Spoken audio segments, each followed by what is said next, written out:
Dear student, কেমন আছো? ভালো আছো সবাই? আজকে তোমাদের জন্য যে চ্যাপ্টারটা নিয়ে এসেছি সেটা হচ্ছে সমানুপাত। এর আগের ক্লাসে আমরা অনুপাত নিয়ে আলোচনা করেছিলাম, তার উপর একটা ভিডিও বানিয়েছিলাম। অবশ্যই আশা করি দেখেছো তোমরা। যারা যারা এখনো ভিডিওটি দেখোনি, ডেসক্রিপশন বক্সে লিঙ্ক দেওয়া আছে অথবা আই কার্ডে এখানে লিঙ্ক দেওয়া আছে, গিয়ে দেখে নাও, ভালো লাগবে। ওই ভিডিওটার পর থেকে আমরা সমানুপাত নিয়ে আলোচনা করছি। অনুপাতের পরে সমানুপাতটা কি? অনুপাত তোমরা আগের ক্লাসে কি জেনেছো? দুটো রাশির মধ্যে, দুটো সমজাতীয় রাশির মধ্যে অনুপাত হয়।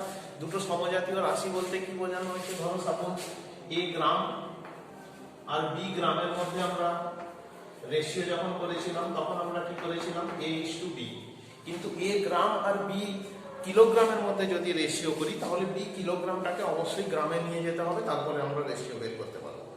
এখানে যেটা করবো সেই রেশিওটা আমরা আগের ক্লাসে করেছিলাম। এখানে যেটা করবো সেটা হচ্ছে সমানুপাত। সমানুপাতটা কি জিনিস? দেখো, দুটো রেশিও মানে কি?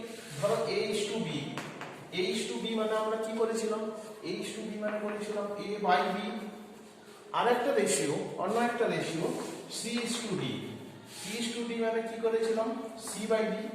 যদি A/B আর C/D এই দুটোর ভ্যালু যদি সমান হয়, মানে A/B ইকুয়াল টু যদি C/D হয়, তাহলে আমরা বলবো ABCD সমানুপাতে আছে। এবং সেটাকে প্রকাশ করবো কিভাবে?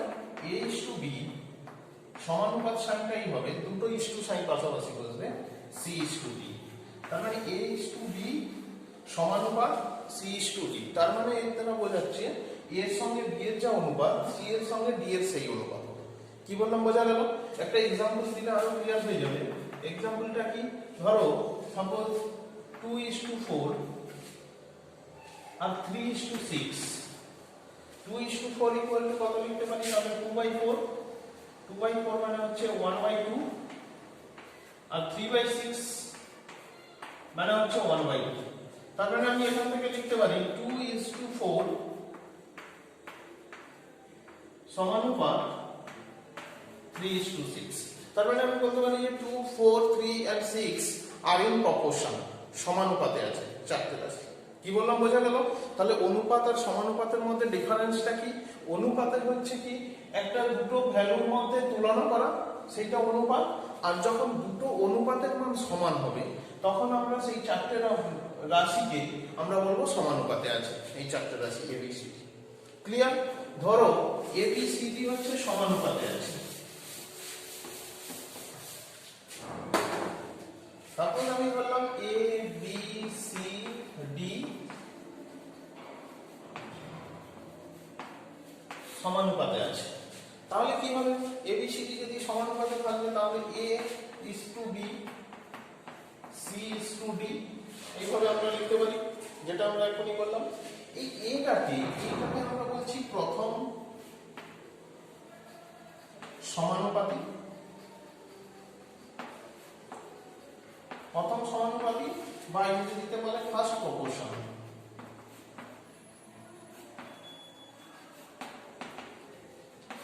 First proportion. সেরকম বিটাকে আমরা কি বলবো? দ্বিতীয় সমানুপাতি বা সেকেন্ড প্রপোর্শন। আর সিটাকে বলবো থার্ড সমানুপাতি বা তৃতীয় সমানুপাতি বা থার্ড প্রপোর্শন। আর ডি হচ্ছে চতুর্থ সমানুপাতি বা ফোর্থ প্রপোর্শন।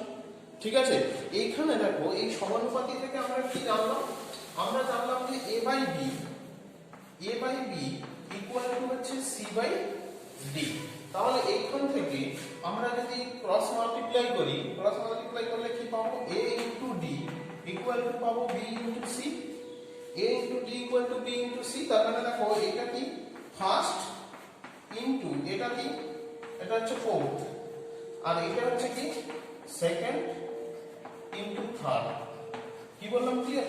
তার মানে first into fourth equal to second into third. এইখান থেকে আমরা কনক্লুশন আসতে পারি first into fourth equal to second into third. তার মানে দেখো, এই চারটে রাশির মধ্যে তিনটের যে কোনো ভ্যালু দেওয়া থাকলে আমরা আরেকটা ভ্যালু বের করতে পারি। কিভাবে? যদি সাপোজ ফোর্থের ভ্যালু বের করতে বলেছে, তাহলে ফোর্থ ইকুয়াল টু কি হবে? এটাকে ফার্স্টটাকে হচ্ছে রাইট সাইডে ট্রান্সফার করব। ফার্স্টটাকে রাইট সাইডে ট্রান্সফার করলে কত হবে? সেকেন্ড ইনটু থার্ড বাই হচ্ছে ফার্স্ট। এটা হচ্ছে ফোর্থের ভ্যালু বের করে নিতে পারবো। বা ফার্স্টের ভ্যালু যদি বের করি তাহলে second into third by fourth. বা সেকেন্ডের ভ্যালু যদি আমরা বের করতে চাই, সেকেন্ড ইকুয়াল টু কি হবে? সেকেন্ড ইকুয়াল টু হচ্ছে ফার্স্ট ইনটু ফোর্থ বাই হচ্ছে third. Second equal to first into fourth by third. এইভাবে দেখো চারটে সমানুপাতিক সংখ্যার যে কোনো তিনটের ভ্যালু দেওয়া থাকলে আমরা একটা ভ্যালু বের করতে পারি। যেরকম একটা एग्जांपल দিই, ক্লিয়ার হয়ে যাবে। সাপোজ एग्जांपल আমি দিচ্ছি যে 10 is to x double is to 21 is to 42. 10 into x সমানুপাত 21 is to 42। তাহলে এখানে দেখো এখানে প্রথম সমানুপাত কোনটা? এটা ফার্স্ট, সেকেন্ড, থার্ড, ফোর্থ। তাহলে আমাকে কার ভ্যালু বের করতে বলেছে? x এর value. What is the value of x মানে সেকেন্ড। তাহলে সেকেন্ড সমানুপাতের সংখ্যা বের করতে গেলে আমরা কি করব? আমরা কোন ফর্মুলা বসাবো? সেকেন্ড ইকুয়াল টু কি? First into fourth by third. First into fourth মানে 10 ইনটু 42 বাই থার্ড 21। 21 into 42 মানে x ইকুয়াল টু হচ্ছে 20। কি বললাম বোঝা গেল? তাহলে দেখো x টা যদি এখানে না থাকে, যদি সেকেন্ড পজিশনে না থাকে, থার্ড পজিশনে থাকে, তাহলে suppose 10 is to 5 x is to 30। তার মানে এটা কি? x এর ভ্যালু যদি এখানে বের করতে হয়, x টা কোন প্রপোর্শন? থার্ড প্রপোর্শন, তৃতীয় সমানুপাতিক। তাহলে তৃতীয় ইকুয়াল টু কত? থার্ড ইকুয়াল টু আমরা কি লিখতে পারি? থার্ড ইকুয়াল টু লিখতে পারি আমরা ফার্স্ট ইনটু ফোর্থ বাই হচ্ছে সেকেন্ড 5। তার মানে 5 2 মানে তার মানে x ইকুয়াল টু হচ্ছে 60। ক্লিয়ার? তাহলে দেখো এখানে যেখানেই আমাকে x এর ভ্যালু দিক না কেন আমি ভ্যালুটা বের করতে পারবো। বোঝা গেল কি গেল না? আশা করি বুঝতে পেরেছো। এরপরে আমরা হচ্ছে প্রান্তীয় পদ। তাহলে এখানে দেখো ফার্স্ট প্রপোর্শন আর থার্ড প্রপোর্শন, ফার্স্ট প্রপোর্শন আর ফোর্থ প্রপোর্শন 10 আর 30, এই দুটোকে আমরা বলছি প্রান্তীয় পদ।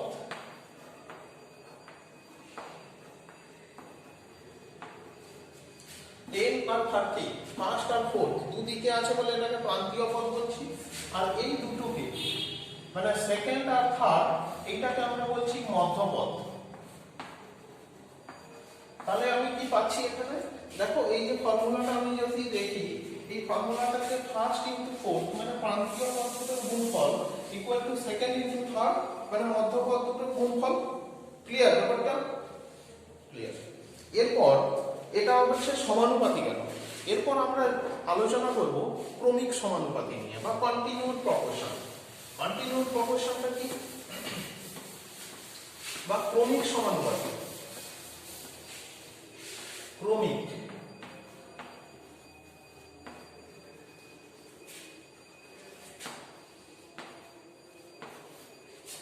বা continued proportion.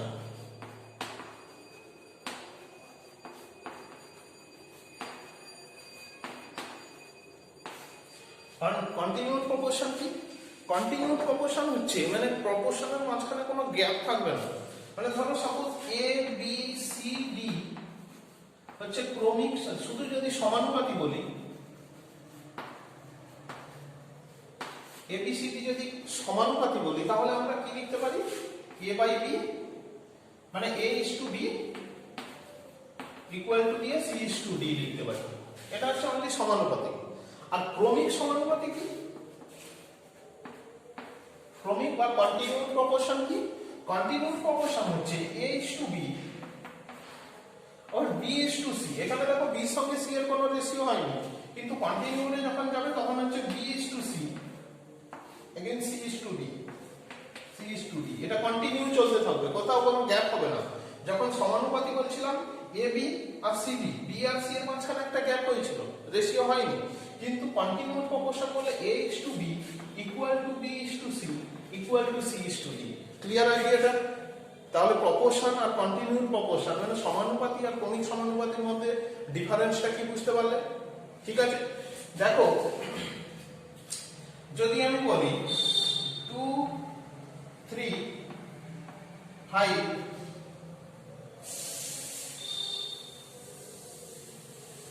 x y 2 3 x y হচ্ছে ক্রমিক সমানুপাতি। তাহলে ক্রমিক যদি সমানুপাতি হয় তাহলে x আর y এর ভ্যালু বের করতে হবে। কি করে বের করব? 2 3 xy যদি ক্রমিক সমানুপাতি হয়, তাহলে একটু দেখে নিন। 2 3 xy ক্রমিক সমানুপাতি হলে আমরা কি লিখতে পারি? 2:3 equal to 3:x equal to হচ্ছে x:y। ক্লিয়ার? তার মানে কি লিখতে পারি? 2/3 equal to 3/x equal to হচ্ছে x/y। 2/3 3/x আর x/y। তাহলে এখান থেকে আমরা কি করে আসবো? কি কনক্লুশনে আসবো? 2/3 equal to 3/x equal to হচ্ছে x/y। দেখো ফার্স্ট যদি এই দুটো রিলেশন কম্পেয়ার করি, তার মানে এখান থেকে আসছে কি? ক্রস মাল্টিপ্লিকেশন করব। 2x equal to হচ্ছে 9, that is x equal to হচ্ছে 9/2। again 2/3 equal to x/y, এটা কম্পেয়ার করতে পারি। 2/3 equal to x/y, x/y। তাহলে x এর ভ্যালুটা আমি বসিয়ে দিচ্ছি। x এর ভ্যালু কত? 9/2 মানে 9/2y। ক্লিয়ার? তার মানে রাইট ক্রস মাল্টিপ্লিকেশন মানে 4y equal to হচ্ছে 27। 4y equal to 27, y equal to হচ্ছে 27/4। that is y equal to 27/4 R x equal to হচ্ছে 9/2। যদি x 2 3 xy ক্রমিক সমানুপাতি হয়। ক্লিয়ার ব্যাপারটা? এটা বোঝা গেল? দেখো এই যে ক্রমিক সমানুপাতি এই আলোচনাগুলো করলাম, এই আলোচনাগুলোতে কি হচ্ছে? 4টে নম্বরের মধ্যে সব সময় আমরা আলোচনা করছি। ঠিক আছে? 4টে নম্বরের মধ্যে সমানুপাতি করলাম a b c d, a:b equal to c:b। আর 4টে নম্বরের মধ্যে ক্রমিক সমানুপাতি a:b equal to b:c equal to c:b। এরপর যদি 3টে নাম্বার হয়, 3টে নম্বরের মধ্যে সমানুপাতি কি হয়? 3টে নম্বরের মধ্যে যখন আমরা কম্পেয়ার করব, 3টে নম্বরের মধ্যে যখন কম্পেয়ার করব তখন খেয়াল রাখো, সাপোজ a b c আর in continued proportion, CP লিখছি। ABC আর in continued proportion, মানে ABC যদি continued proportion এ থাকে, ক্রমিক সমানুপাতিতে থাকে, তাহলে আমি কি লিখতে পারি? H/B equal to B/C, H/B equal to B/C, মানে A/B equal to হচ্ছে B/C। তার মানে ক্রস মাল্টিপ্লিকেশন করো, B² equal to AC মানে হচ্ছে B equal to √AC। তাহলে b equal to √AC মানে হচ্ছে bটা কি ছিল? এই 3টে নাম্বার যখন থাকবে, এই দুটোকে আমরা প্রান্তীয় পদ বলছি। এই দুটোকে আমরা বলছি প্রান্তীয় পদ, আর এইটাকে আমরা বলছি মধ্যপদ। এই দুটোকে বলছি প্রান্তীয় পদ আর bটাকে বলছি মধ্যপদ। তাহলে এই রিলেশন থেকে আমরা কি লিখতে পারি? এই রিলেশন থেকে আমরা লিখতে পারি মধ্যপদ equal to √of প্রান্তীয় পদের গুণফল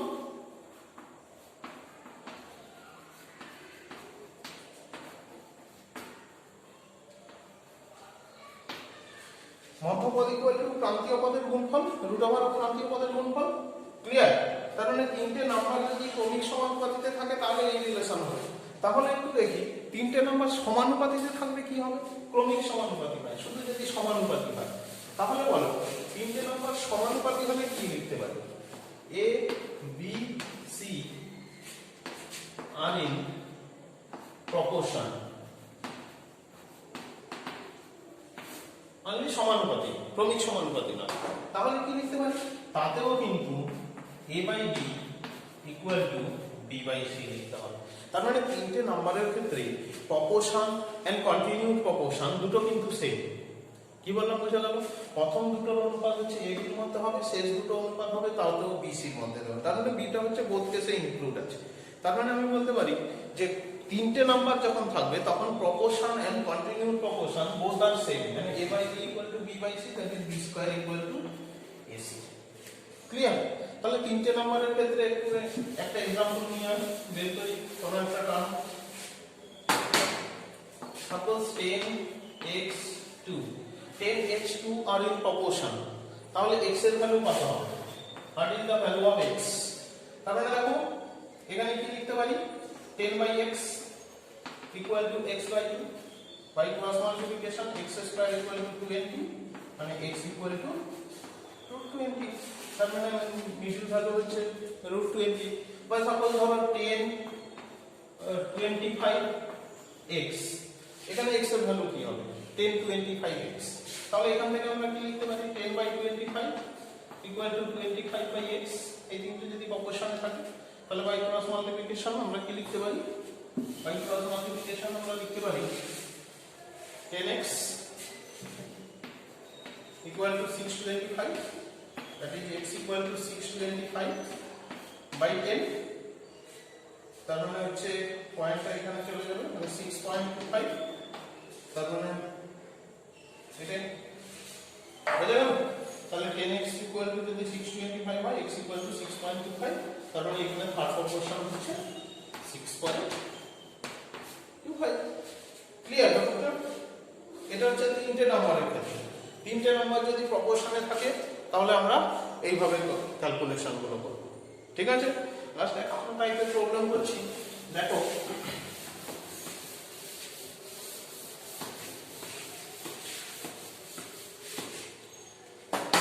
PQRS, চারটে নাম্বার PQRS থেকে কত বিয়োগ করলে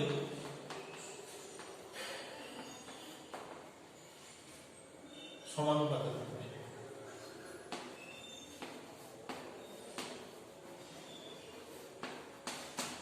এই প্রত্যেকটা রাশি থেকে কত বিয়োগ করলে এই PQRS টা সমানুপাতে থাকবে। আমি জানি না কত বিয়োগ করতে হবে, ধরলাম হচ্ছে x আমি মাইনাস করব, PQRS থাকে, তাহলে এইটা কি হবে p - x, q - x, r - x আর s - x।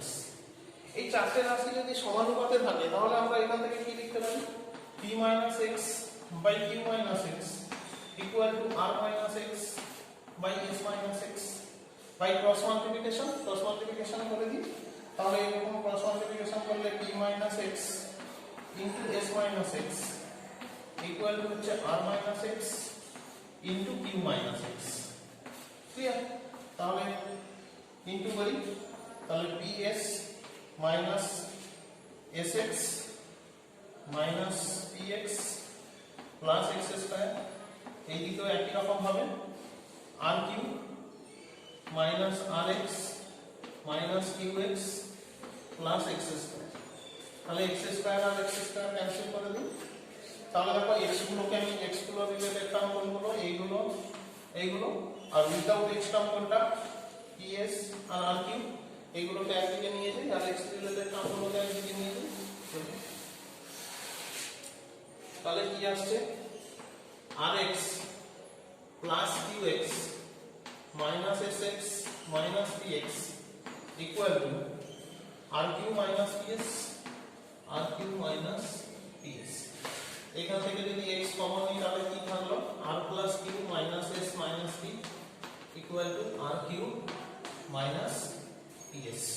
তাহলে x এর ভ্যালু কি হবে, তাহলে x equal to হবে rq minus ps by r plus q minus s minus p। তাহলে এই নাম্বারটা হচ্ছে সবগুলো থেকে মাইনাস করতে হবে যাতে করে চারটে নাম্বার প্রপোর্শনে থাকবে।